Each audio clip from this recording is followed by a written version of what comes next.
Russian story ஒன்று இப்போ Russian story ஒன்றுக்குது. அதே போல லண்டன் ஒரு பெரிய ஓவியர் கெல்டன் மார்க்கம் சொல்லிட்டு பெரிய ஓவியர் நீங்க பார்த்துருப்பீங்க. ஒரு எம்பெருமான் ஏசி போய் ஒரு கதவை தட்டுற மாதிரி இருக்கும். ஒரு போட்டோஸ் பார்த்துருக்கீங்களா? அது உலக புகழ்பெற்ற ஒரு ஓவியம். ரொம்ப அற்புதமான ஓவியம். ஆண்டவர் போய் கதவை தட்டுற மாதிரி இருக்கும். அங்க ஒரு அறிவாளி ரொம்ப புத்திசாலி ஒருத்தர் யோசனை பண்ணி சொன்னோம்னா அந்த ஓவியனை பார்த்து கதவுக்கு திறக்கிறதுக்கு அந்த லேட்சி என்ன அறிவாளி மாதிரி கதவை திறக்கிறதுக்கு புதிய ஓவியம் ஒன்று இப்போ ரஷ்யன் ஸ்டோரி ஒன்றுக்குது. அதே போல லண்டன் ஒரு பெரிய ஓவியர் கெல்டன் மார்க்கம் சொல்லிட்டு பெரிய ஓவியர் நீங்க பார்த்துருப்பீங்க. ஒரு எம்பெருமான் ஏசி போய் ஒரு கதவை தட்டுற மாதிரி இருக்கும். ஒரு போட்டோஸ் பார்த்துருக்கீங்களா? அது உலக புகழ்பெற்ற ஒரு ஓவியம். ரொம்ப அற்புதமான ஓவியம். ஆண்டவர் போய் கதவு தட்டுற மாதிரி இருக்கும். அங்க ஒரு அறிவாளி ரொம்ப புத்திசாலி ஒருத்தர் யோசனை பண்ணி சொன்னோம்னா அந்த ஓவியனை பார்த்து கதவுக்கு திறக்கிறதுக்கு அந்த லேட்சி என்ன அறிவாளி மாதிரி கதவை திறக்கிறதுக்கு புரியுதே. நாம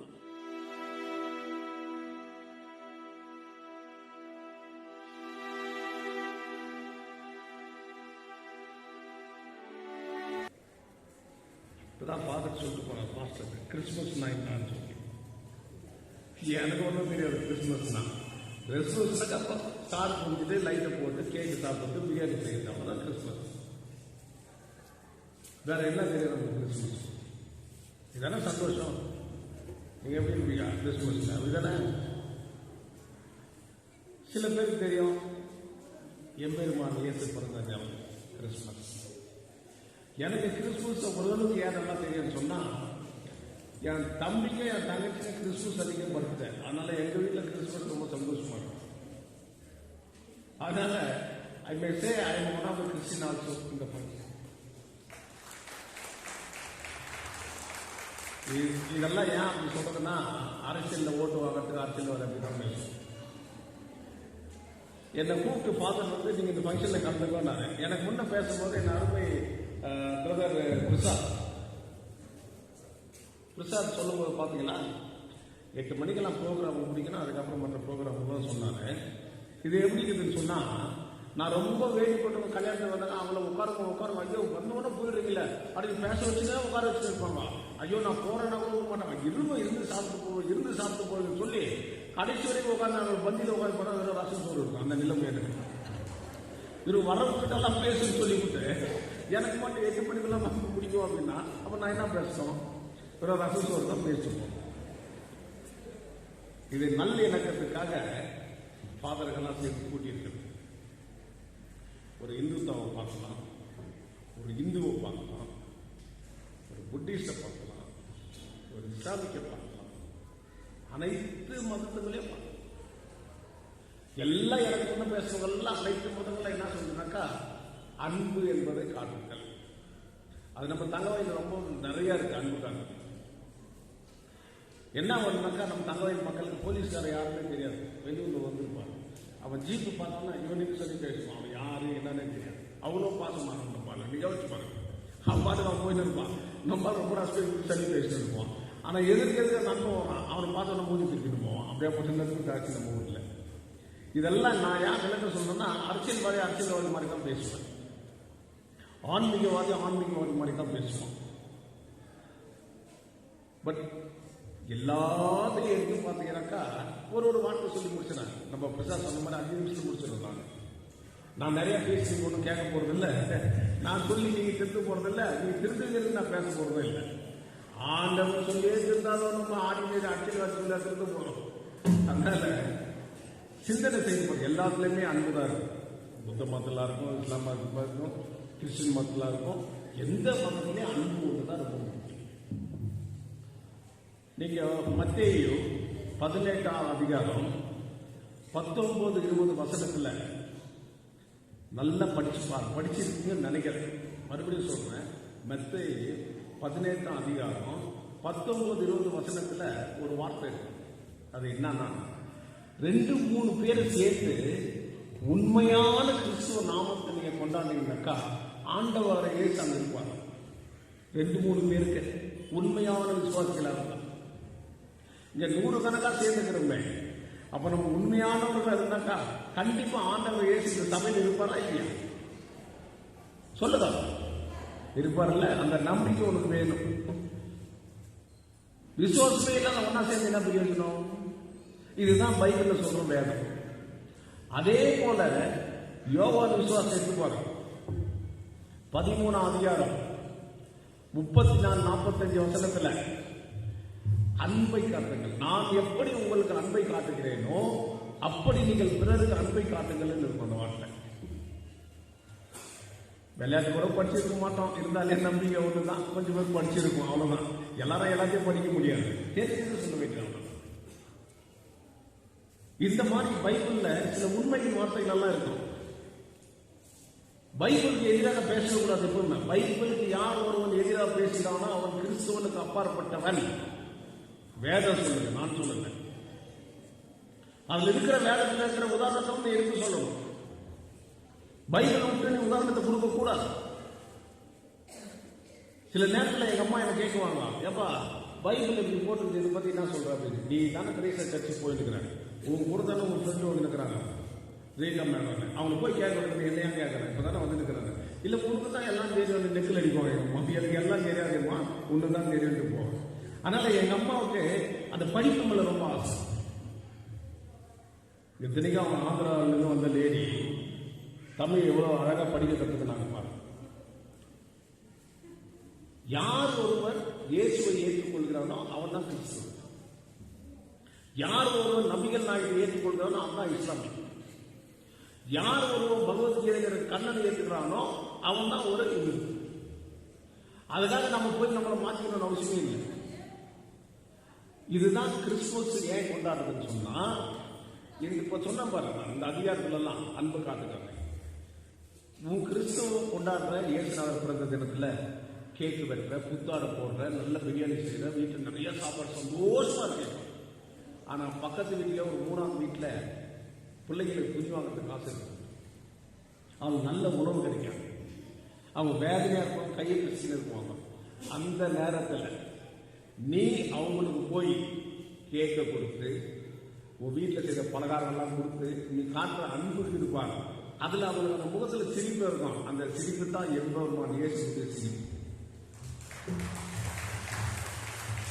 அவங்க சிரிக்கிறாங்கல்ல, அந்த சிரிப்பு தான் எம்பெருமான் இயேசுடைய சிரிப்பு. அதுல இருந்து என்ன தெரியுது? நீ நான் உனக்கு அன்பு காட்டுவதை போல் நீ ஒன்றுமே இல்லாதவர்களுக்கு அவர்களுக்கு அன்பு செலுத்து. கிறிஸ்டின் எல்லா கிறிஸ்துவ கொண்டாடுறாங்க, யாரு பிறர் உதவி செய்யறதுக்கு தான் நம்ம கிறிஸ்துவ செய்ய வைக்கிறது. எக்ஸ்பிரஸ் அன்னைக்குனால பக்கத்து மற்ற உதவி செய்ய அப்படின்றது தான் அந்த கிறிஸ்துவ செய்ய வைக்கிறது. ஓகேல அந்த காலத்தில் வச்சா எந்த கீழே கூட வைக்கலாம்.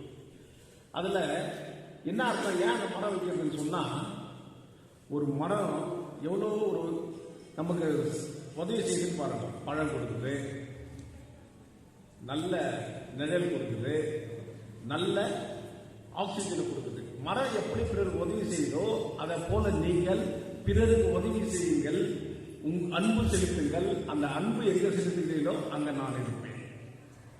எம்பெருமான இயேசு கொடுத்தே வாழ்ந்தவர், கொடுத்தே வாழ்ந்தவர். அன்பு கொடுத்தார், பாவிகளை ரட்சித்தார், நோயாளிகளை விடுவித்தார், அவரை நாடி வந்தவர்களுக்கு உணவு கொடுத்தார்.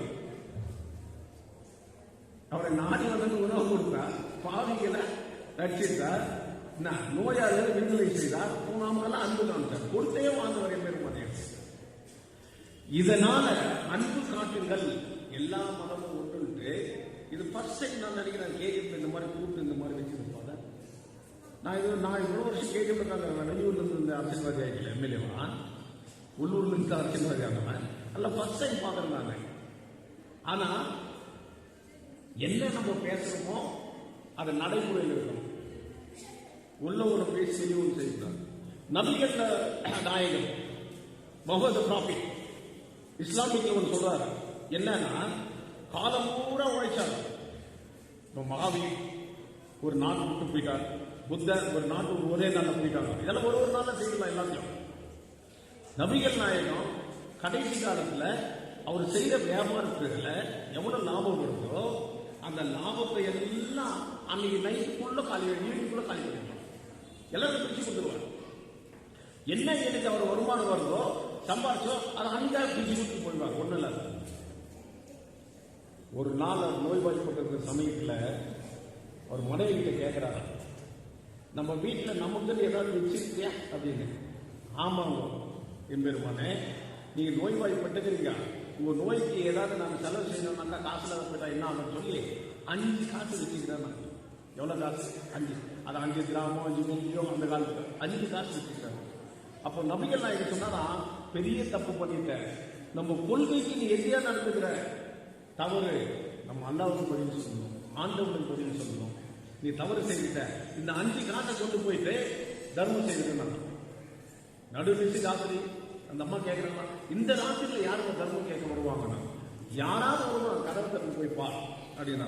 அந்த அம்மா கதவை திறந்து பார்த்தா வெளியூர்ல வந்தவராக அந்த இடத்துல இருக்காங்க, பசி தாங்க முடியாத தர்மம். அப்ப அவர் கேட்கிறார், உங்களுக்கு பசிக்குது, காசு இல்லை சாப்பிட்றதுன்னு சொன்னாங்க. காசு இல்லை சாப்பிட்றதுனா இந்த அம்மா அவர்கிட்ட அந்த காசு கொடுத்தாங்க. அவங்க உள்ள வரும்போது நபிகள் நான் கேட்டாங்க, காசு கொடுத்துட்டேன், யாரோ ஒரு ஆள் பசிக்கு காசு இல்லாத இருந்தாங்க, அவனுக்கு கொடுத்துட்டேன், இப்போவாது புரிஞ்சுக்கும். ஆண்டவர் யாராவது ஒருவர் அனுப்புவான் அவனுக்கு நீ உதவி செய்ய சொல்லி. அதனால நமக்கு நோய்வாய்ப்பட்டிருந்து கஷ்ட காலம் வரும்போதோ இறைவன் நமக்காக ஒருவரை அனுப்புவார். இறைவன் நமக்காக ஒரு அனுப்புவார். அந்த நம்பிக்கை இறைவன் மேல வைக்கணும். நாளை வாழணும்ன்றது நீ சுயநலமா வச்சுக்காத, இன்னைக்கு வரைக்கும் வாழ, நாளை உன்னை ஆண்டவன் வாழ்வேன். இதுதான் வேதங்கள் சொல்றது, எல்லா வேதமும் சொல்றது. அதே போல இந்துல கூட எடுத்துக்கணும், அதே வேதம் தான் சொல்றது. பெருமாள் ஐயா சொன்னாரு, ஓங்கி உலகாந்த உத்தமன் ஏற்பாடி நாங்கள் அம்பாவை சாசனையிடம் தீங்கன்ற நாளெல்லாம் நீங்களும் மாடி பெய்யும், ஓங்கி உலகம் பொருட்கட்டி கண்பர் வாங்க குறை நிறைக்க வல்லவர் நீங்க ஆவல் செல்வோமோடு இறங்கிகளோர் எம்பாவாய் சொன்னீங்க தானே சமயம்.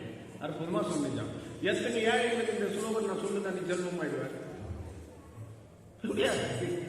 அன்பு காட்டு, அதுக்கு ஏற்ற மாதிரி உழை, நேர்மையாக செல். லட்சுமி என்ற ஒரு கடாட்சம் வீட்டில் வந்து பிறரை கொள்ளடிச்சு வாங்கணும் என்ன இருக்காது. இதுதானே பைபிள்ல சொல்லுது, இதுதானே புராணம் சொல்லுது, இதுதானே கீதையும் சொல்லுது. பற்று இருக்கணும், எது எது மேலாம் பற்று இருக்கணும்னு யோசிக்கணும். ரஷ்யன் ஸ்டோரி ஒன்று, இப்போ ரஷ்யன் ஸ்டோரி ஒன்று இருக்குது. அதே போல லண்டன் ஒரு பெரிய ஓவியம் கெல்டன் மார்க்கம் சொல்லிட்டு பெரிய ஓவியர், நீங்க பார்த்துருக்கீங்க. ஒரு எம்பெருமான் ஏசி போய் ஒரு கதவை தட்டுற மாதிரி இருக்கும், ஒரு போட்டோஸ் பார்த்துருக்கீங்களா? அது உலக புகழ்பெற்ற ஒரு ஓவியம், ரொம்ப அற்புதமான ஓவியம். ஆண்டவர் போய் கதவை தட்டுற மாதிரி இருக்கும். அங்க ஒரு அறிவாளி ரொம்ப புத்திசாலி ஒருத்தர் யோசனை பண்ணி சொன்னோம்னா, அந்த ஓவியத்தை பார்த்து கதவுக்கு திறக்கிறதுக்கு அந்த லேட்ச் இல்லையே, என்ன அறிவாளி மாதிரி கதவை திறக்கிறதுக்கு புரியலையே.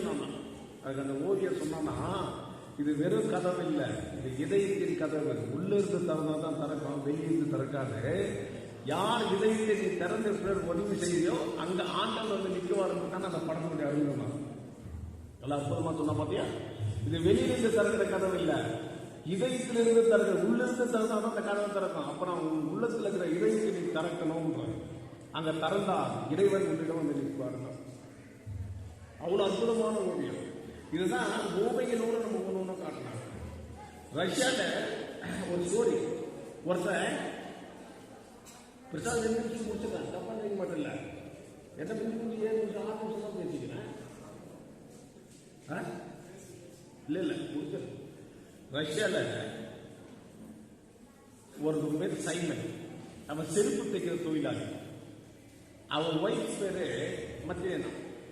அந்த அம்மா சொன்னாங்களாம், இன்னைக்கு வரும்போதோ ரொம்ப குளிர்ந்து ஒரு தோல் சட்டை வாங்கிட்டு வாங்க அப்படின்னா. இவன் போனா இன்னைக்கு வியாபாரமே நடக்கல, யாரும் வரல, காசு இல்லை, ரொம்ப வேலையா வரான். கொண்டாடி போயிட்டு தெரியாது, இருந்தாலும் வீட்டுக்கு தேடி வரான். அவன் வீட்டுக்கிட்ட வரும்போது ஒருத்த குளிர்ல தாங்க முடியாத இருக்கிறான். மேல ஆடை கூட இல்லை, அவனுக்கு தாங்க முடியாத சொல்லி பார்த்துட்டு போயிட்டு திரும்பி பார்த்தானா, ரொம்ப குளிருது அப்படின்னு கிட்ட வந்து பார்த்தா அவனால ஒன்றும் முடியல. தான் சட்டையை கட்டி அவனுக்கு போட்டான். அப்பதான் அவன் கொஞ்சம் பேச ஆரம்பிச்சானா, அவனால பேச முடியல. அப்ப அவன் கண்டுபிடிச்சானா இவனுக்கு பசி அப்படின்னு. சரி வா வீட்டுக்கு போனாலும் வீட்டுக்கு போயிடும். வீட்டுக்கு போது அவன் கொண்டாடி பார்த்து சும்மா இருக்குமா, சுடு மூஞ்ச போட்டு இந்த சனியம் வந்து சட்டை வாங்கினாலும் அத்தையை வாங்கினாலும் கூட ஒருத்தர் இன்னும் வரான் சாப்பாட்டுக்கு, என்ன பண்ணுறது உள்ள கட்சி. அது பெண்கள் இயற்கை தானே, எதில் வந்து ஒரு சிக்கன் குருப்பிக்கா வாங்க வாங்க வாங்க. அப்புறம் உள்ள கூப்பிட்டு இங்கே தான் ஒன்று இல்லை என்ன திட்டு வந்தேன் ஏகப்பட்ட ஆமா அட்லீஸ்ட் ஒய்ஃபு தான் போட்டுக்கிறாங்க. இது இவன் தலையை தாமலை இருக்கு. அதனால பெண்கள் ரொம்ப உஷாரு. அதனால அவங்க அப்படி சொல்லும் போதோ ஒன்று வரல அவங்க செய்து வச்சுட்டு ஒரு சப்பாத்தி கொண்டு ஆள் பாதி பாதி கூட்டு கொடுத்தாங்க. அந்த ஏழை அந்த பாதி சப்பாத்தியை சாப்பிட்டு அது மென்று விழுகும் போதோ அப்பா அப்படின்னா அந்த கண்ணில் இருந்து தண்ணி வருது. அந்த அம்மா அதை பார்த்து அவன் முகத்திலேயே சிரிப்பு கலந்துச்சு. அவன் அப்பா அப்படின்னு அந்த சாப்பாடு அதுதான் ஆனந்தம். அந்த கண்ணில் தண்ணி வருது. அந்த பார்த்து அந்த அம்மா முகத்தில் வெப்பம் ஒலி எல்லாமே கலந்துச்சு. இதை ஏன் சொல்ல வரேன்னு சொன்னா, யாருக்கு உங்களுக்கு இல்லைன்னா கூட அன்புன்னு ஒன்று காட்டினா ஆண்டவன் ஒளி அந்த குடும்பத்தில் வீசும், அந்த முகத்தில் வீசும். இதைதான் ஒவ்வொரு வேதங்களும் சொல்றது, ஒரு பைபிளும் சொல்றது. அதனால தான் ஃபாதருக்கு எல்லாரும் கூப்பிட்டு இந்து மக்கள் இருந்து இஸ்லாமிக் மக்கள் இருந்து புத்திஸ்ட் மக்கள் இருந்து எல்லாரையும் கூப்பிட்டு அழகா வந்து ஒரு மேடையில பேசணும்னு சொன்னாங்க. இது அவர் ஃபாதர் அவங்க சொன்னதுக்கு இது காட்டுறது அன்பு காட்டுகள். எல்லாத்துலயும் சேர்ந்தா இது அன்பு காட்டுகள். ஆனா இன்னைக்கு தங்க வயல்ல யாரா இருந்தாலும் நான் ஆஸ் எ பாலிட்டிஷியன் ஒரு பக்கம், ஆஸ் எ அட்வொகேட் ஒரு பக்கம், ஆஸ் எ ஜெர்னலிஸ்ட் ஒரு பக்கம், as a citizen of the state ஒரு பக்கம். இங்கே ஜாதி கலவரமும் மத கலவரமும் அப்பாற்பட்டதா இருக்கணும். எங்கேயோ ரசல் மார்க்கெட் ஒரு கலடா இருந்த இங்கு முஸ்லீம்னாக்கா இங்க துடிக்க கூடாது. புரியுதுங்களா? இதை என் பேசணும் யாரும் சொன்னா எங்க தப்பா புரியும்னு நினைக்கிறாங்க. ஆனா இன்னைக்கு சூழ்நிலை என்னன்னா, எண்டு முஸ்லீம் கலவரம் வரக்கூடாது, எண்டு கிறிஸ்டின் கலவரம் வரக்கூடாது. ஏன் தங்கவயில வரக்கூடாதுன்னு சொன்னா, தங்கவயில சேர்ந்த அனைத்து மக்களும் எல்லா மொழி மதத்தில் இருக்கிறவங்களோ இந்தியாவிலே எங்கேயுமே இல்லாத ஒரு அற்புதமான செயல் நம்ம கேள்வி இருக்குனாக்கா, நீ போய் சுடுகாட்டை பார்க்கணும். அந்த சுடுகாட்டை போய்ப்பா, எந்த முஸ்லீம் கிறிஸ்டின் கலர் ஒண்ணா இந்தியாவில் போற நாம அதை பார்க்க மாட்டோம். கல்லை போய் போறான பார்க்க மாட்டோம். சிங்கு ஊருக்கு கோல்டுக்கு நாங்க போய் பார்க்கணும் இருக்கோம். இதை போய்ப்பா, இந்தியாவிலே சமத்துவம் எங்க இருக்குன்னா தங்கவயில மட்டும்தான் இருக்குது. ஒரு இண்டோ ஒரு முஸ்லீம் அடிச்சுக்கிறான்னு வச்சுக்கலாம். சார் முஸ்லீம் அடிச்சாங்க சார், முஸ்லீம் அடிச்சாங்க சார் இந்து அடிச்சாங்க, நீ கலவரத்துக்கு போகக்கூடாது. இங்க வர அவனுக்கும் சண்டை, அவன் ரெண்டு பேரும் தான் முடிச்சுக்கணும். அதுக்கு எதுக்கு முஸ்லீம்ஸ் எல்லாரும் ஒண்ணு போகணும், இந்தியா எல்லாம் போகணும். கரெக்ட் தானே? கலவரம் ஏன் வர்றதுனா இதுதான்.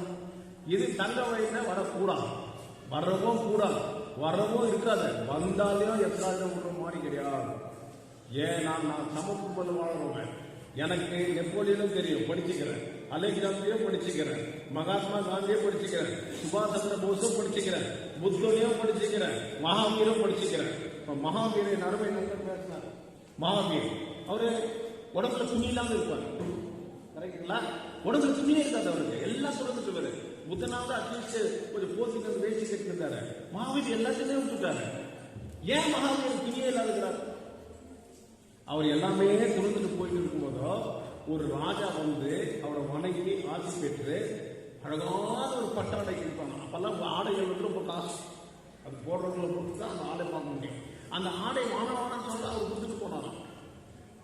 அப்ப அவர் என்ன பண்ணாருன்னா, அதை வச்சுட்டு அப்படியே ப்ரேயர் பண்ணும் போது யாரோ ஒரு சீரன் வந்தானா, ஐயா வீட்டில் ரொம்ப கஷ்டம், என்னால் ஒன்றும் முடியல, ஒய்ஃப் உங்களை பார்த்து ஏதாவது வாங்கினான்னு சொல்லணும் போது, என்கிட்ட ஒன்றுமே இல்லைப்பா, அரசர் கொடுத்த ஆடையில பாதி எடுத்து பாதி வீசி கொடுத்தான். இவன் எடுத்துட்டு போய் வீட்டில் கொடுத்தான். அவன் ஒய்ஃப் ரொம்ப சந்தோஷம், விலை உயர்ந்த ஆடைகளும் ஏங்க பாதி எடுத்து ஒரு படையில போயிட்டு இன்னும் பாதி எங்களுக்கும் ஆச்சு அப்படின்னு கேட்டாங்க. இன்னும் பாதி அவங்ககிட்டே இருக்குது. என்ன முட்டாள்தனம் பண்ணிட்டேன், அந்த பாதியும் வாங்கினோம் நல்லா இருக்குமே அப்படின்னு ஆசைப்படுறேன். அந்த பாதி கேட்கறதுக்கு ஊர் வந்தாரா, அதுக்குள்ளே அவரு அந்த பாதி ஆடையை கட்டிக்கின்னு தியானத்தில் இருந்துட்டான். எப்போ தியானத்தில் முடிவெடுக்கும் தெரியாது. இவர் நின்று பார்த்து சலிச்சு இவர் எப்போ கண்ணு கலக்க போறாரு தெரியாத அவர் கட்டிருக்கிற ஆடை ஒதுக்கி போயிட்டோம். அப்ப அவர் நேக்கராயிரு.